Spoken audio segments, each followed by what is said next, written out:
पाकी के बाद दोबारा खून आना।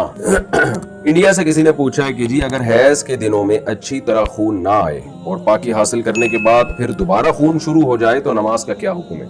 किसी खातून को ब्लीडिंग आई जिन दिनों में आया करती थी और जो उनका टाइम था ब्लीडिंग के बंद होने का उसके बाद भी आती रही, तो 10 दिन से पहले पहले जब भी खून आएगा ना, 10 दिन से पहले पहले अगर वो खून बंद हो गया तो ये कंटिन्यू हैज ही का खून कहलाएगा। मैं इसको मिसाल से समझाता हूँ। देखिए, किसी खातून की आदत है 5 तारीख से लेके उनको 10 तारीख तक खून आता है। अगले महीने 5 तारीख को खून शुरू हुआ, 10 तारीख के बाद भी कंटिन्यू रहा, 11 तारीख को आया, 12 तारीख को आया, तो ये कंटिन्यू हैज ही है। अब अगर 15 तारीख से पहले पहले बंद हो गया तो इसका मतलब 10 दिन से पहले बंद हो गया, तो जितने दिन में बंद हुआ वो सारे दिन हैज ही के कहलाएंगे। 7 दिन में बंद हुआ तो 7 दिन हैज के। अगले महीने ये समझा जाएगा भाई इस खातून की आदत चेंज हो गई, अब 7 दिन हैज के हो गए। लेकिन खूब समझ लें, अगर किसी खातून की आदत थी 5 तारीख से लेके 10 तारीख तक हैज आने की, अब इस महीने क्या हुआ कि 5 तारीख से लेके 10 तारीख तक, फिर 11 को भी, 12 को भी, 13 को भी, 14 को भी, 15 को भी, अब 10 दिन हो गए। 10 दिन के बाद 16 को भी खून आया है, इसका मतलब 10 दिन से ज्यादा आ गया। तो 10 दिन से ज्यादा कभी भी हैज नहीं होता। तो ये इसकी अलामत होगी कि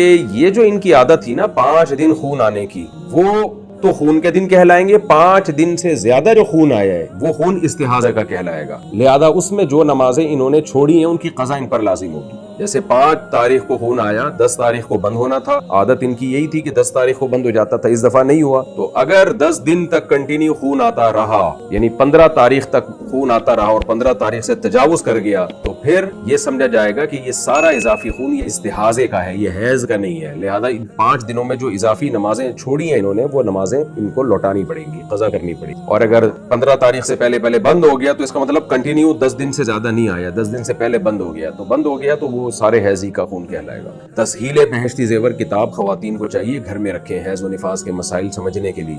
हैज व निफास के मसाइल एक दफ़ा अच्छी तरह से समझ लें तो बहुत उसमें ख़वातीन को महारत हो जाती है। तो बहश्ती ज़ेवर में बड़े आसान अंदाज से लिखे हुए हैज व निफास के मसाइल।